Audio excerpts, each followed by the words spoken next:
Bismillahirrahmanirrahim. Assalamualaikum warahmatullahi wabarakatuh. Kembali lagi berjumpa dengan Unirifa menampol oten penghujat dan konten-konten penyesat yang mencoba membodoh-bodohi manusia yang tinggal di negara tercinta Indonesia. Sebagai bentuk memenuhi tanggung jawab kita sebagai warga negara Indonesia mencerdaskan bangsa, maka kita harus menggunakan critical thinking dan juga harus mereaksi apa-apa yang memang harus kita reaksi. Karena saya adalah seorang mahasiswi yang memang di prodi sekarang komunikasi siar Islam, maka saya wajib untuk memberikan edukasi kepada publik terkait tentang ilmu-ilmu yang berkaitan dengan teologi. Dan teman-teman tahu sendiri kalau daily activity saya adalah berdiskusi dengan banyak sekali orang Kristen dan banyak sekali orang-orang yang tidak beragama Islam. Tujuannya apa? Selain menunjukkan bahwa Islam adalah rahmatan lil alamin, ajaran Islam adalah ajaran kebenaran dan kita juga menjalin komunikasi dengan mereka supaya mereka tidak menghujat, tidak memframing dan mereka mendapatkan wawasan tentang Islam dari hasil pembelajaran saya. Dan teman-teman viral penista-penista dari agama Kristen seperti ya teman-teman tahu 4 tahun lalu sebenarnya sudah banyak viral.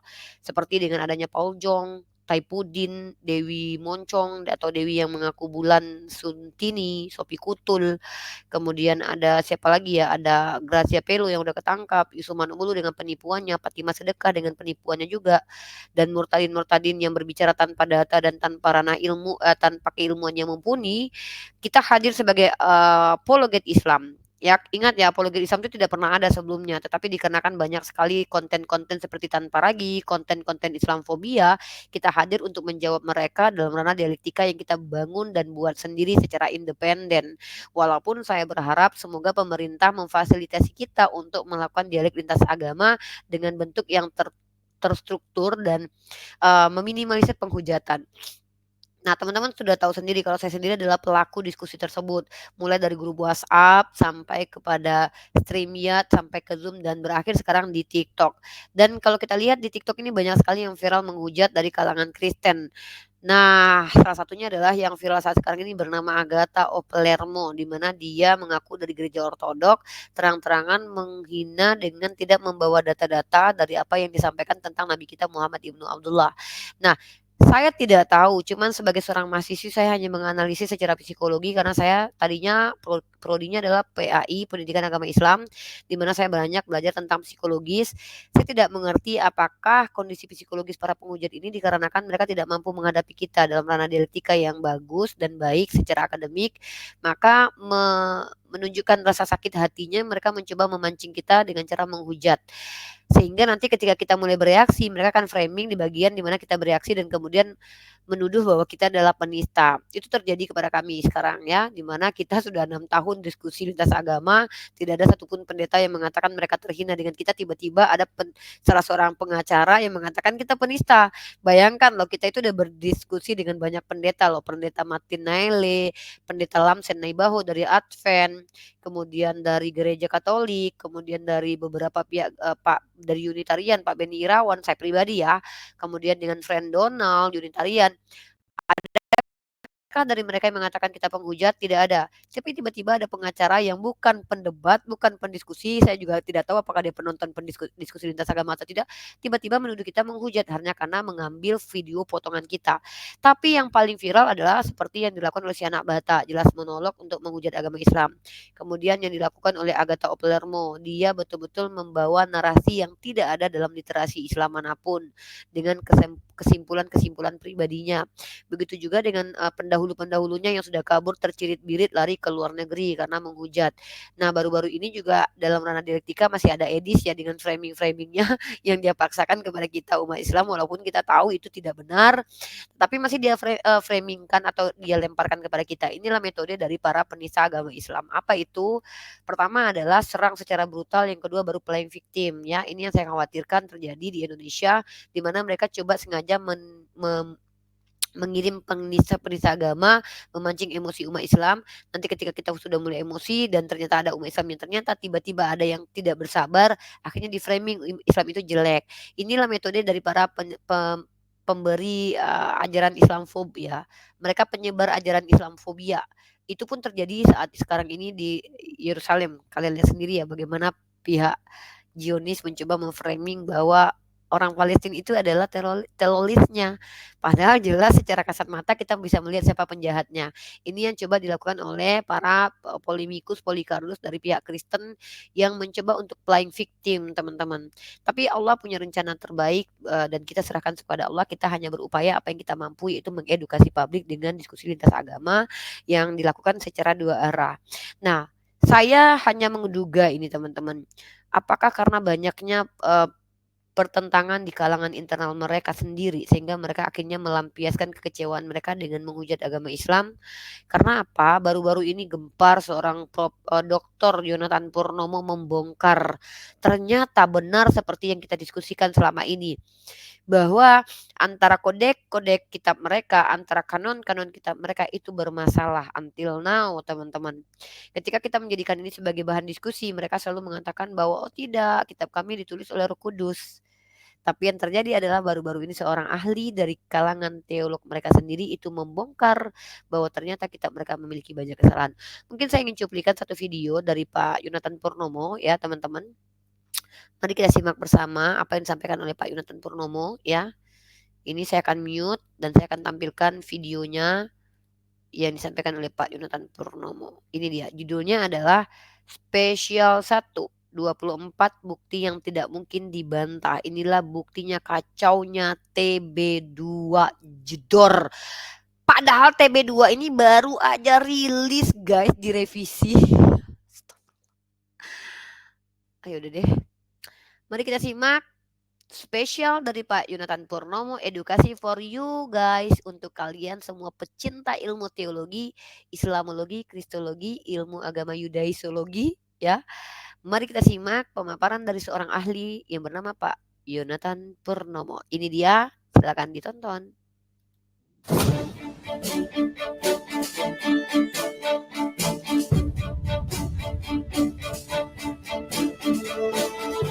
Jurnalnya, jika Bapak Ibu ingin melihat jurnalnya, silakan kunjungi di Scopus 1. Sebelumnya saya ingin memperkenalkan terlebih dahulu Lembaga Biblikos Indonesia. Lembaga Biblikos Indonesia adalah organisme non-profit yang bergerak di bidang pelayanan penginjilan, penerjemahan Alkitab, literatur, dan kajian teologi biblika non-doktrinal. Ini adalah profil saya.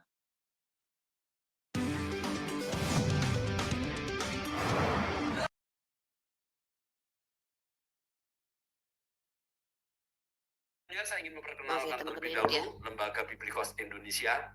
Lembaga Biblikos Indonesia adalah organisme non-profit yang bergerak di bidang pelayanan penginjilan, penerjemahan Alkitab, literatur, dan kajian teologi biblika non-doktrinal. Ini adalah profil saya.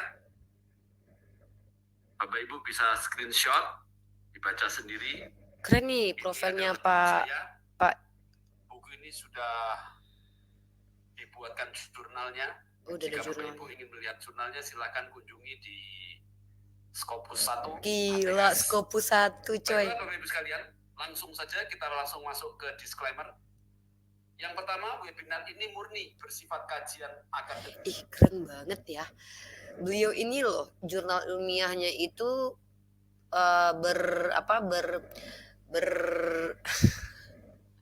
berreputasi. Reputasinya tuh Scopus 1 guys.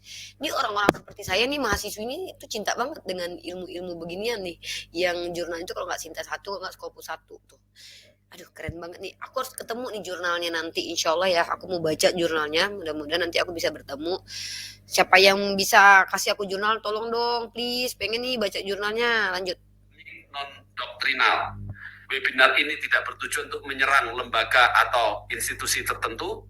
Kajian biblika ini hanya membahas tentang teks sumber Alkitab dan Alkitab terjemahan berdasarkan perbandingan teks sumber Alkitab kanon Bizantin dan teks sumber Alkitab yang tidak kanon, baik dari Textus Receptus maupun dari teks sumber WHNU. Nah, untuk itu Bapak Ibu sekalian, mungkin ternyata Textus Receptus itu tidak kanon. Oke. Perlu saya jelaskan sedikit. Kali ini kita tidak masuk terlalu jauh ke teks-teks sumber yang lain, karena kita hanya akan membahas tentang perbandingan dari TB2, khususnya dari TB2 Alkitab cetak kertas dengan yang versi online-nya. Yang keempat, para peserta diperbolehkan untuk memberikan masukan atau koreksi berdasarkan data-data dan bukti-bukti atau referensi ilmiah. Baiklah Bapak Ibu sekalian, kita mulai dari terjemahan baru 2. Seperti Bapak Ibu ketahui bahwa tahun lalu LAI telah menerbitkan. Iya, tahun lalu teman-teman, ini lucu ya. Jadi revisi terjemahan ini itu dilakukan tahun lalu. TB2, terjemahan baru 2, teman-teman tahu ya. Ya kan kalian tahu sendiri, bagi kalian pecinta ilmu kristologi, kalian sudah tahu kan kalau terjemahan kitab sucinya orang Kristen itu revisinya udah berkali-kali. Nah, ini termasuk juga TB2 ini. Lanjut. Terjemahan baru 2 sudah saya tampilkan ya. Jadi Bapak Ibu bisa lihat yang hitam ini adalah versi cetak, versi kertasnya. Kemudian ada lagi nanti saya akan membandingkan dengan versi online-nya. Nah, versi online ini Bapak Ibu sekalian, kita akan meng-compare hal-hal yang bagi saya penting ya. Mungkin bagi sebagian orang tidak penting. Tapi baiklah, sebagai pengetahuan kita akan melihat apa perbedaan-perbedaan dan kontradiksi yang ada di dalamnya. Tahu nggak? Selama ini yang lakukan itu tuh kita, guys. Selama ini yang menunjukkan perbedaan-perbedaan antara kitab satu dengan kitab lain itu kita loh. Sekarang kita dibantu sama dari internal mereka yang bernama seorang dokter. Aduh, gimana coba mereka mau mengelak? Kalau dulu kita dielak karena kita dianggap nggak punya Roh Kudus lah, kita dianggap umat Islam nggak ngerti Bible lah. Sekarang yang membongkarnya justru dari kalangan mereka yang adalah seorang pakar dan ahli. Aku cuma takut Pak Yonatan Purnomo nanti dianatema, guys. Terus dihilangkan nyawanya seperti terjadi zaman kegelapan. Semoga saja tidak ya. Coba kita doakan Pak Yonatan Purnomo ini sehat-sehat terus ya. Karena kalau orang-orang jujur seperti Pak Yonatan Purnomo ini hadir dengan kitab sucinya, bisa jadi nih kita nggak debat-debat lagi dong. Kenapa? Kita ngapain juga debat-debat? Biarkan aja mereka debat sesama mereka dulu. Pasti nggak akan ada perdebatan sama umat Islam. Kita cuma belajar aja sama pakar ya kan, terkait tentang bagaimana cara memahami kitab suci mereka. Yuk kita mau dengarkan dulu apa sih yang dibongkar sama Pak Yonatan Purnomo dan implikasinya buat agama Kristen sendiri apa sih? Mari kita bahas. Baiklah Bapak Ibu sekalian, konten kita hari ini yang pertama, pokok masalahnya adalah mayoritas orang Kristen di Indonesia menggunakan Alkitab terjemahan LAI. Yang kedua, pada tahun 2023, LAI telah menerbitkan TB2 versi cetak dan versi online. Yang ketiga, sama-sama TB2, tetapi versi cetak dan versi online tidak sama. Jadi Bapak Ibu sekalian, untuk konten kali ini... Wait, tuh, aku shock. Yang versi, yang TB2 aja, versi cetak sama online aja konten. Aduh, aku hampir ngeluarin ingus, guys. Aku tuh kalau ketawa hantu kadang keluarin ingus. Online sama cetaknya udah beda. Saya ingin membawa Anda kepada terjemahan LAI, yaitu terjemahan baru 2, di mana saya menyoroti bahwa TB2 versi cetak dan versi online itu tidak sama. Hah? Padahal keduanya sama-sama TB2. Apa? Sebab itu dalam pokok bahasan kita hari ini, kita akan khusus membahas perbedaan TB2 versi cetak dan versi online. What? Perbedaan yang dimaksud adalah berupa teks, bukan makna. Jadi sekali lagi, saya hanya membandingkan teks-teksnya saja, entah itu perbedaan. Maha benar Allah dengan segala firman-Nya. Ingat dalil kita, kata Allah, kalau memang ini karangan dari Muhammad ibnu Abdullah, maka tentulah banyak ikhtilaf di dalamnya.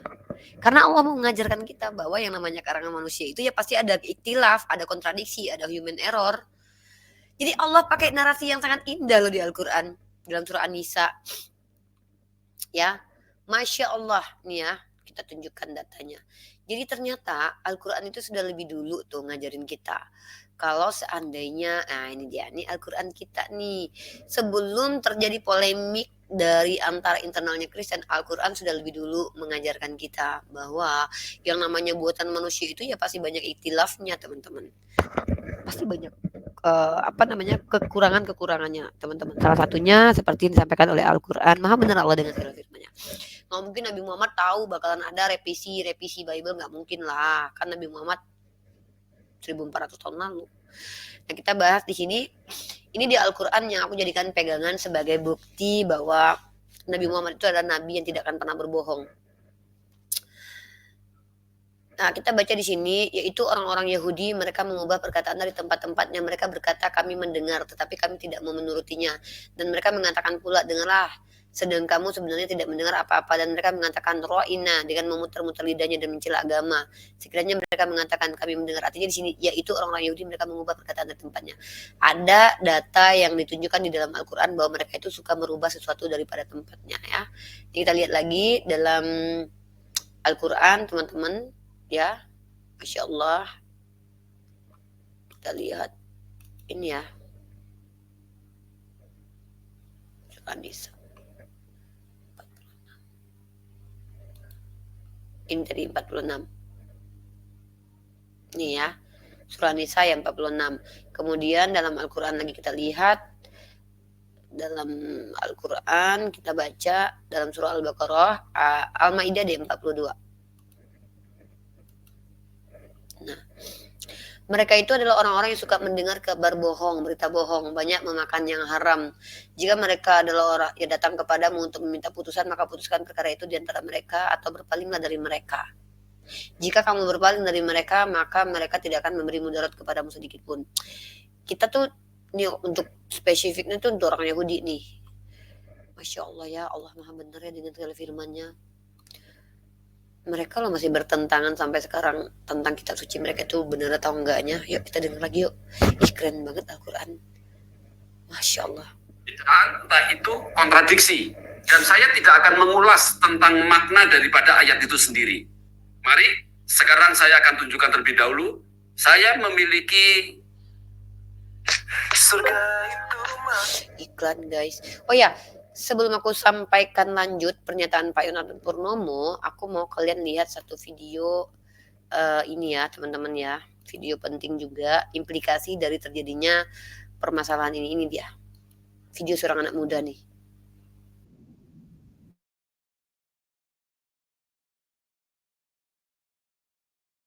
Toleransi karena mereka tidak menggunakan kata Allah.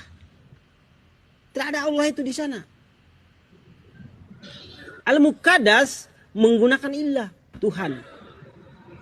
Nah, karena ya, Abang. Makanya kayak Beta bilang tadi tuh, Abang. Karena seperti pepatah itu, di mana langit dijunjung, bumi dipijak itu disesuaikan Kau dengan pijak penggunaan saja bahasa yang ada di Indonesia orang, supaya tidak mempermudah bisa. untuk kita. Allah itu bukan bahasa Indonesia, teman. Allah itu bukan bahasa Indonesia. Allah itu bahasa Arab. Allah itu bahasa Al-Quran. Malaikat adalah bahasa Al-Quran, bahasa Arab. Di Arab sana, di Arab tidak pernah menggunakan malaikat, tidak pernah menggunakan Allah, tidak pernah menggunakan kata Rasul, tidak ada. Kalian di Indonesia saja mau menggunakan itu, dari mana kalian ambil? Sementara Kristen di Arab juga tidak pernah menggunakan itu. Syukron aki, syukron. Jadi begini teman, ngapain ada perdebatan yang panjang kalau kalian itu jujur dengan kitab kalian sendiri? Kalau kau jadi Masya Allah, syukron aki.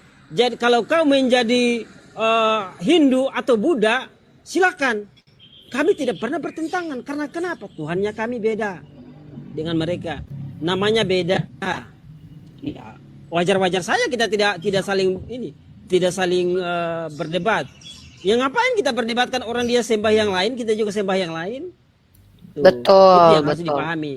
Artinya begini, mungkin narasi kita ini agak Ya. keras teman, tapi Ya. kemudian bisa menjadi sesuatu pembelajaran bahwa sesungguhnya sesuatu yang benar tetaplah benar. Sesuatu yang salah itu janganlah kita paksakan menjadi benar. Jangan. Apalagi kita mau berat. mencari dalil, kita mau berasumsi dengan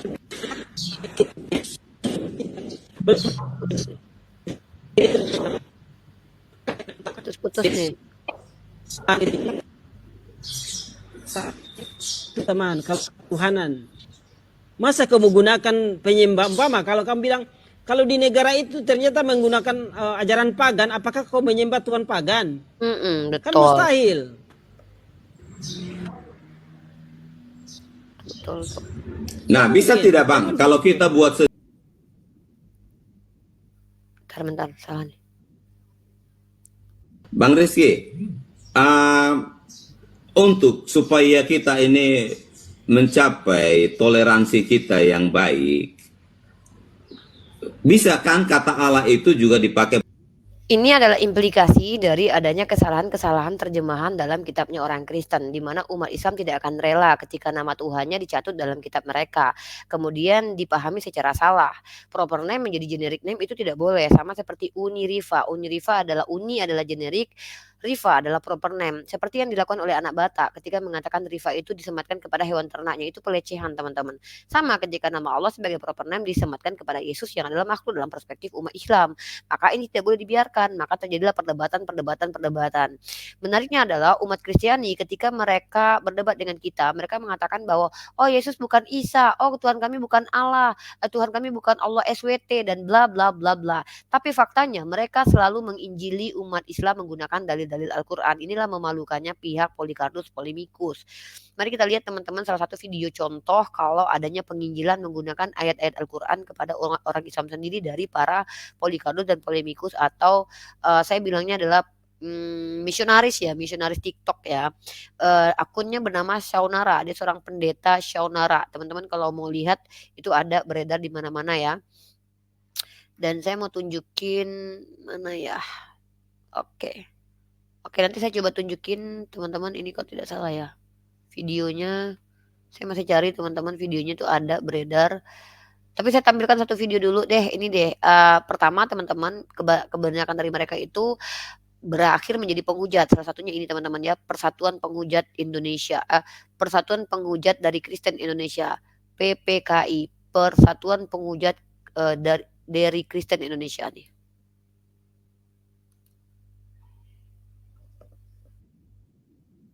Din Ibrahim masih lebih botol nabimu yang buta huruf.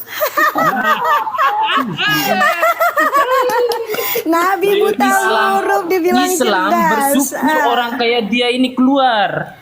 Karena Iya. apa? Tidak ada orang Islam yang bodoh, cu. Tidak Iya, ada kecuali orang nabimu ya.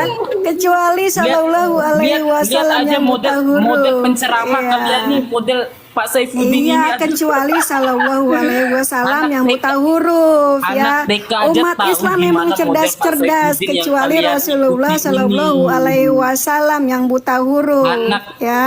Anak TK aja tahu bisa. Nah itu dia teman-teman, biasanya berakhir menjadi penghujat ini ya.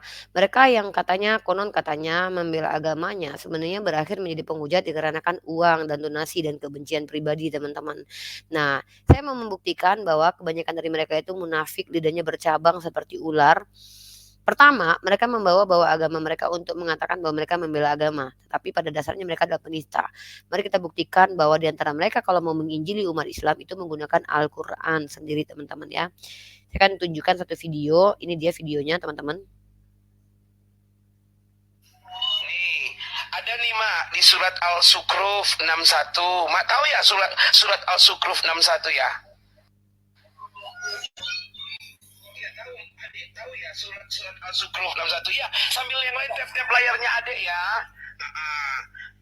Teman-teman ini kan sudah beredar ya di publik, sudah sering saya posting nih. Video ini menunjukkan adanya seorang pendeta bernama Shaunara mencoba melanggar keputusan SKB 2 Menteri dengan memberikan agamanya kepada orang yang sudah beragama. Dan ini perbuatan terlarang di Indonesia karena kita punya hukum.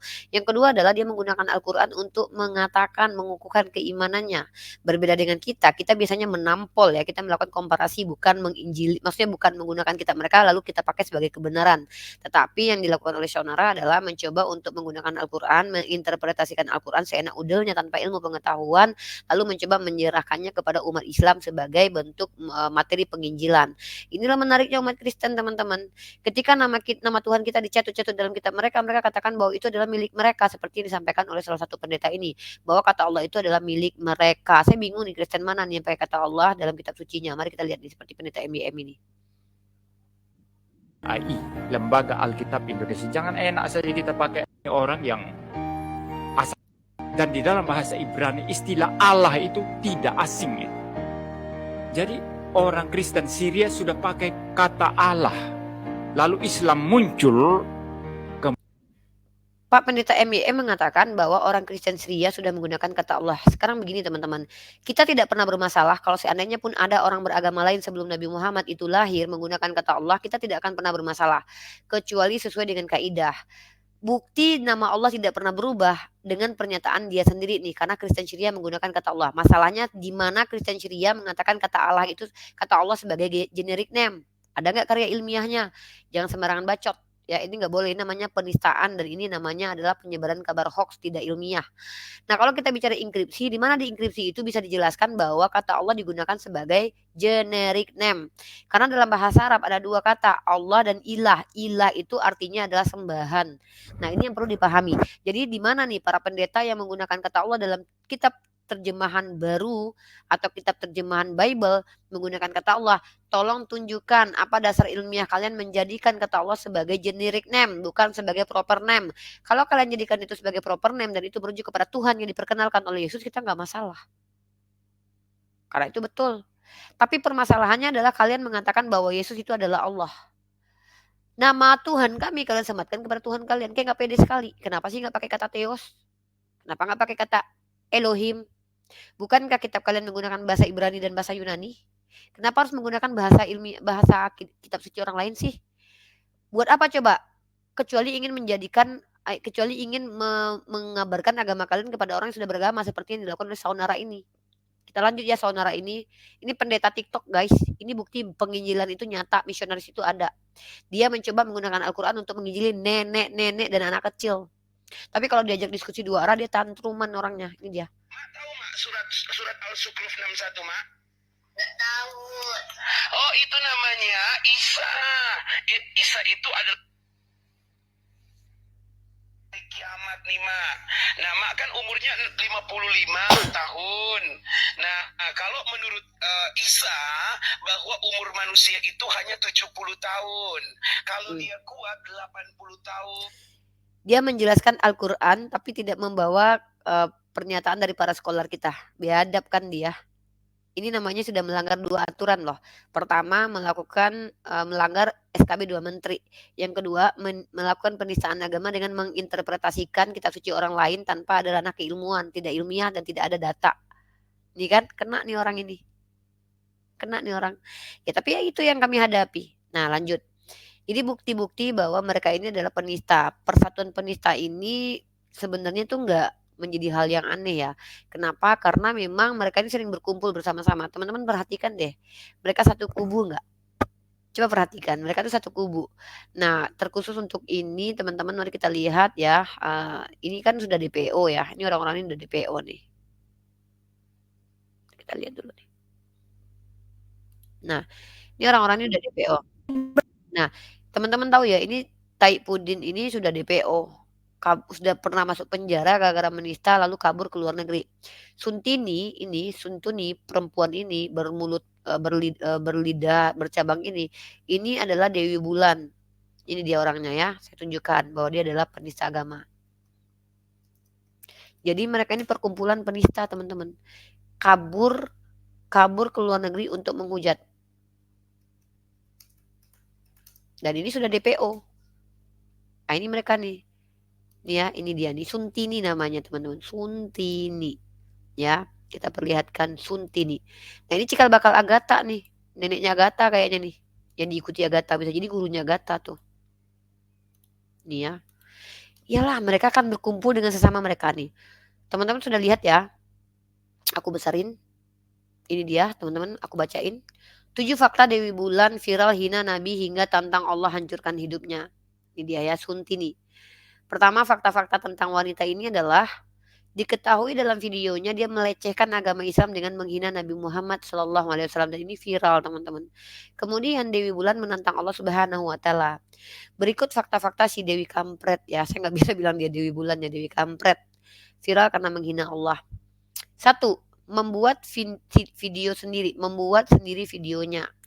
Video viral penghinaan ini dibuat sendiri sama seperti Agatha ya, membuat video sendiri. Menghina Nabi, ini jelas ya sudah masuk ke ranah penghinaan dan ini sudah terang-terangan. Dewi Bulan dengan jelas menghina Nabi Muhammad SAW, dia juga menentang Allah. Mengaku tinggal di Amerika, dia kabur ke luar negeri nih, kabur ke Amerika, pernah menentang Allah. Jadi saya khawatir orang-orang yang mengaku sebagai beragama Kristen dari kalangan pendeta dan pendetawati mereka ini adalah orang yang memang sengaja untuk menghancurkan negara kita. Memicu kemarahan umat Islam lalu kabur ke luar negeri menyelamatkan dirinya sendiri lalu tidak peduli dengan kekacauan yang ada di Indonesia. Ya kita lihat aja deh Lina Wijaya kabur. Teman-teman tahu nggak kalau Lina Wijaya itu udah pergi ke Singapura karena dia sedang dilaporkan. Dan Agatha juga mengaku di luar negeri. Coba bayangkan, menarik bukan? Kenapa para penista agama ini berani-beraninya mengatakan bahwa mereka di luar negeri? Karena mereka tahu mereka akan bebas menghina di luar negeri sana. Inilah perbedaannya dengan kita umat Islam. Bang Zuma ada di Indonesia, Nora Aritonang ada di Indonesia, dan Unirifa ada di Indonesia, kota Ternate. Unirifa kuliah di fakultas yang jelas terdaftar. Dan Unirifa pun berkomunikasi dengan para dosen, kaprodi dan juga dekan. Dan saya melaporkan aktivitas saya di sosial media saya sebagai seorang pendiskusi lintas agama. Jadi inilah perbedaan kita dengan mereka. Mereka adalah Persatuan Penista Agama PPA ya. Mereka adalah Persatuan Penista Agama di mana di dalamnya ada Suntini, Taipudin, Paul Jong dan juga ada Agatha Opelermo ya. Oke, kita dapat pelanggaran nih teman-teman ya. Kita matikan dulu yang di TikTok ya. Karena aku sambil live di TikTok teman-teman. Nah, jadi artinya apa? Kita bisa melihat kok mana yang jahat, mana yang tidak jahat, mana penista agama, mana yang bukan. Kalau mereka memang betul-betul adalah orang yang benar, kenapa mereka harus kabur ke luar negeri? Pikul sudah salib, bukankah mereka diperintahkan untuk pikul salib? Nah, inilah kebohongan dari mereka sendiri yang mengaku bahwa mereka pikul salib, tapi mereka sendiri yang kabur tercirit-birit ke luar negeri. Unirifa tetap di sini. Bahkan saya apapun yang terjadi terhadap diri saya tetap akan berada di Indonesia untuk sementara waktu sampai saya tidak lagi bisa dituduh sebagai penista agama. Tapi kecuali nanti saya sudah mulai kuliah. Kalau saya misalkannya kuliah nanti di luar negeri, itu rezeki saya. Nah, lihat nih bukti bahwa ternyata implikasi dari terjadinya kekacauan di LAI itu karena banyaknya penghujat, mungkin bisa jadi tuh. Dan kemudian ada ini Bapak ini nih. Ini yang bagi saya walaupun iman saya tentang LAI ini sudah mulai pudar, Pak. Tapi kan kita belum ada Alkitab yang yang sebentar yang B2 itu tidak sinkron. Bagaimana Bapak mengkhotbahkannya itu kan? Nah, itu yang saya bilang. Saya sudah belajar. Ini LAI ini bagi saya sudah mulai sesat mereka ini. Ya, karena dari TB1 ke TB2 nggak sinkron. Ya kontradiksi. Nah, kita tidak pernah tahu apakah akibat depresinya umat Kristiani sehingga pada akhirnya menjadi penghujat, sehingga karena sudah terbongkar kesalahan TB1, TB2 aja udah ada kontradiksi, apalagi nanti kalau kita lihat yang lain-lain ya, Septuaginta, teks Mesora sama Ritual panjang sekali ya. Apakah gara-gara itu mereka depresi sehingga akhirnya mereka mencari perlawanan dengan menghujat agama Islam? Kita tidak pernah tahu itu. Tapi yang penting adalah maha benar Allah dengan segala firman-Nya bahwa yang namanya kitab suci Al-Quran itu terjaga. Kata Allah, Inna nahnu nazalna dzikra wa inna lahu lahafizun. Masya Allah, maha benar Allah dengan segala firman-Nya. Maka bagi kita umat Islam, kita tetap menyampaikan kebenaran dengan cara bil hikmah, ud'u ila sabili rabbika bil hikmah wal mau'izatil hasanah wajadilhum billati hiya ahsan.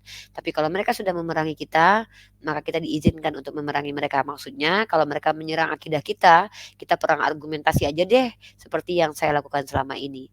Semoga Allah membimbing saya semakin baik lagi. Semoga saya juga diberikan ilmu oleh Allah, dihadirkan menjadi pribadi yang lebih merepresentasikan Islam. Dan semoga Allah selalu melindungi saya. Mungkin itu yang bisa saya sampaikan. Apa yang disampaikan Pak Yonatan Purnomo tidak bisa saya lanjutkan. Teman-teman lihat aja di podcast dia. Teman-teman nonton YouTube-nya Pak Yonatan Purnomo, yaitu di YouTube saya sebutkan ya, nama YouTube-nya adalah Biblikos Biblical Center. Silakan dicek Biblikos Biblical Center ya. Silakan kalian belajar sendiri umat Islam bagaimana kekacauan kitab sucinya umat Kristiani. Mungkin itu yang bisa kami sampaikan. Pribadi saya memohon maaf kepada kalian yang tersakiti dengan kebenaran ini, tetapi kembali lagi kalau kalian tidak mampu membantah, maka memang kenyataan terkadang menyakitkan, tetapi kebenaran tidak mengenal perasaan. Kebenaran tetaplah kebenaran, itu absolut. Wabillahi taufiq wal hidayah. Assalamualaikum warahmatullahi wabarakatuh. Bye bye.